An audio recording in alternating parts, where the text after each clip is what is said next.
Genshin Impact Patch 3.7 have some stacked rerun character. You have the amazing support, you have the DPS, you have the husbando, you have the waifu. So which character should you pull in this patch? Hi everyone, my name is JyoSan and we're going to talk about each 5-star character that will be featured in the next Genshin Impact banner and see who you should prioritize to pull on the next patch. First, let's talk about the Firework Queen, the Sunshine of Inazuma, Yoimiya. She is a pyro DPS that is hyper-focused on single target damage. Well, technically her entire kit is a single target damage. She is one of the easiest characters to play in the game. I'm not saying that other characters are really complicated, but all you have to do with Yoimiya is press your normal attack button and she will delete every single enemy in the vicinity. Yoimiya also have a really good range, so it adds another aspect to ease up your gameplay. Being a bow normal attack focused character also make Yoimiya have quite decent choice for free-to-play weapon and still perform pretty decent. There are some downside on Yoimiya that you need to look out for. First is her single target damage mechanic. She will excel at single enemy situation and she will falls off in multiple enemy situation. Now, if the multiple enemy situation include a bunch of low level enemy, it is still not a problem for her because in the situation she still can delete the enemy in pretty decent time, but in the situation of multiple enemy that have high level and high HP percentage, such as this current Spiral Abyss, Yoimiya will struggle with it and lead to time loss in the Spiral Abyss. Yoimiya also very susceptible to interruption, therefore shields, though not always, but highly recommended for her team composition. So that's one thing that you need to consider when building Yoimiya team. Another downside for her is that she is in competition with other pyro damage dealer characters, namely Xiangling and Hu Tao. Now if we compare these three characters, the sad truth is Yoimiya will be in the third place. Now the next character that we would like to talk about is YAE MIKO.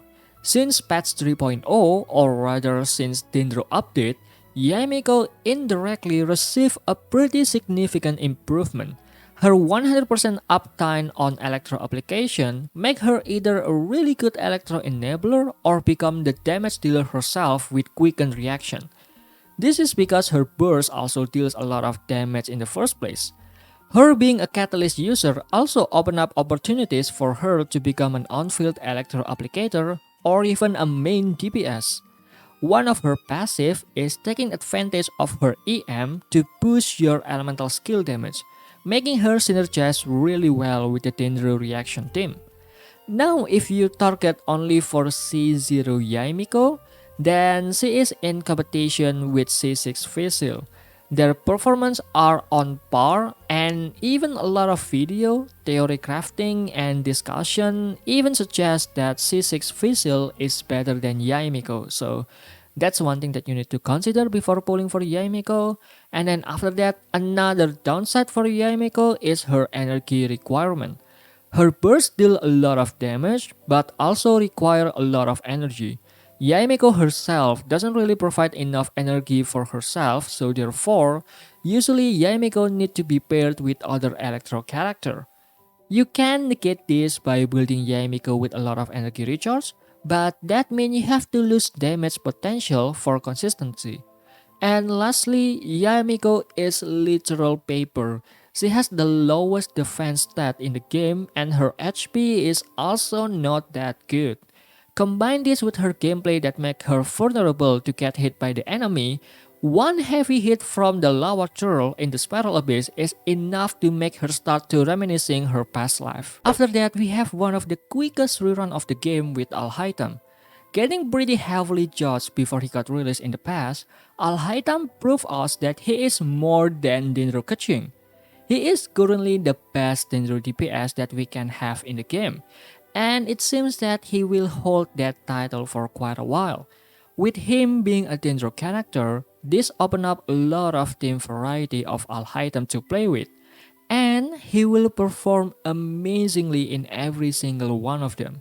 Alhaitam Kit also allow you to play with him at C0 with free-to-play weapon or even craftable weapon and still giving you the optimal result. Since he has Dendro Infusion as part of his kit, you can play Alhaitam in either Quick Swap team or on-field Dendro driver or even the main DPS where your team revolve around boosting your Alhaitam personal damage. However, Alhaitam has one big problem, which is his learning curve. Despite Genshin Impact being a game that is not really that hard, Alhaitam fall under the characters where it is more challenging to play. His main kit revolves around his mirror jet. You have to understand his rotation, the uptime of his mirror jet, and his passive in order to deal the most optimal damage possible. But if you do mess up your playstyle, Alhaitam is less punishing than other character and you will still able to kill enemy within reasonable time. Not only that, building Alhaitam is also pretty easy. But then after that, it comes another problem. Alhaitam needs a little bit of energy recharge in order for him to have a high burst uptime. Now this can be negated with you bringing another Dendro character, which usually you always do bring another Dendro character that give Alhaitam more energy particle. Or maybe you can put two Electro character in your team in order to bring more energy recharge passive into your team composition. So yeah, now that not only you have to focus on crit rate and crit damage, with Alhaitam you have to focus on attack, crit rate, crit damage, elemental mastery, and then energy recharge. So unless you're lucky with your artifact run, then it's gonna take quite some time to build the perfect Alhaitam. We don't need an introduction for Kazuha. He offers a great crowd control, he does damage off-field, and of course the main reason everyone is pulling for him, he is one of the best damage supporters in Genshin Impact. There is no literal implication here, but Kazuha is one of few characters that actually deserve the title must pull in Genshin Impact. Now here you might think Kazuha usage is getting down because the rise up of Dendro reaction team.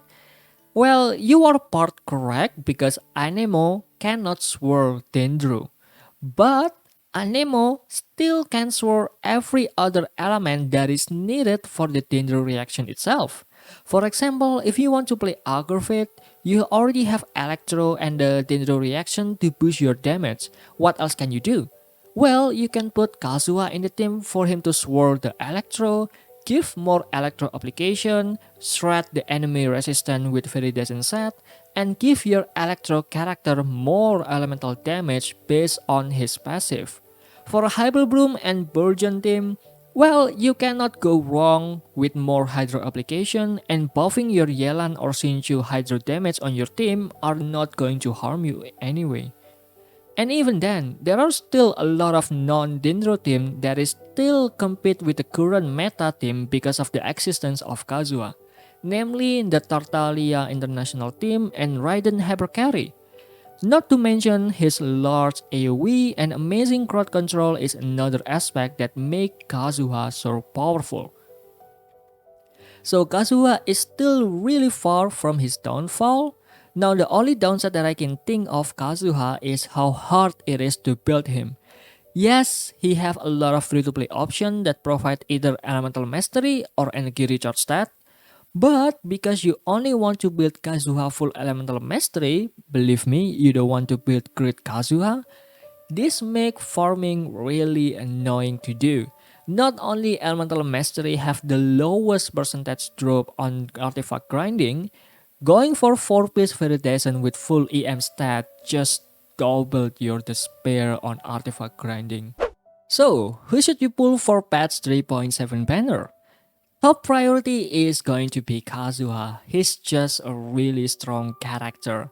He provides a lot of different things on the team and he excels in every single one of them. Even with the rise of Dendro reaction, this doesn't bother Kazuha at all. because at the end of the day, he still can improve your electro damage on aggravate team and provide more elemental application on either Burgeon or Hyperbloom team. His large AoE and crowd control is amazing, although it's gonna be harder for you to build his artifact. He have access to free-to-play weapon that provide either EM or energy recharge. And if you do manage to get the perfect artifact for him, it is so worth the grind. Kazuha is one of few characters that actually deserve the title of most pull character in Genshin Impact. The second priority would be Alhaitam. Once again, he is the strongest Dendro DPS character that we currently have, and it seems that he will hold that title for quite a while. He is not just a Dendro Kaching. Dendro type reaction right now are regarded as one of the best reaction in the game, and this makes Alhaitam value rise up even more. Alhaitam can synergize really well with every single Dendro reaction team, and he will perform amazingly in every single one of them. Yes, the mirror jet management have some learning curve on it, but even if you do mess up, it's less punishing than any other character and you still able to beat Spiral Abyss with that. If you don't want Kazuha and Alhaitam for some reason, then YAE MIKO is your next best choice. Her 100% electro application uptime make her either a really good electro enabler or become the damage dealer herself with quicken reaction. Yes, she has some big problems such as the energy recharge requirement and her paper-like defense make YAE MIKO feel clunky to play. But if you don't have C6 Fissile, then you cannot go wrong going with YAE MIKO. Sadly, Yoimiya is your least priority in which character you should pull in Genshin Impact patch 3.7. Yoimiya is a good single target pyro DPS with a kit that really easy to play and simple to build. Her being pyro DPS also allow her to play in one of the many strongest teams such as Vaporize and Overvape. She also excel in single target scenario. The solely reason why she is the last choice is purely because the value competition on this patch is just way too high, with Kazuha being the must pull character, Alhaitam a really versatile Dendro DPS, and YAE MIKO an amazing sub DPS electro applicator for Dendro reaction. Not only that, she also suffered to compete with other pyro characters such as Xiangling and Hu Tao. I'm not saying that she is bad. If you do want to pull for Yoimiya, you can pull for her, but it's just that there is a way better choice in the current patch. So let me know in the comment down below who are you going to pull on the next 3.7 Genshin Impact banner. If you find this video helpful, you can hit the like button, and if you're new to this channel, don't forget to subscribe for future Genshin Impact video. I'm JyoSan, and I'll see you on the next time, and have a good day.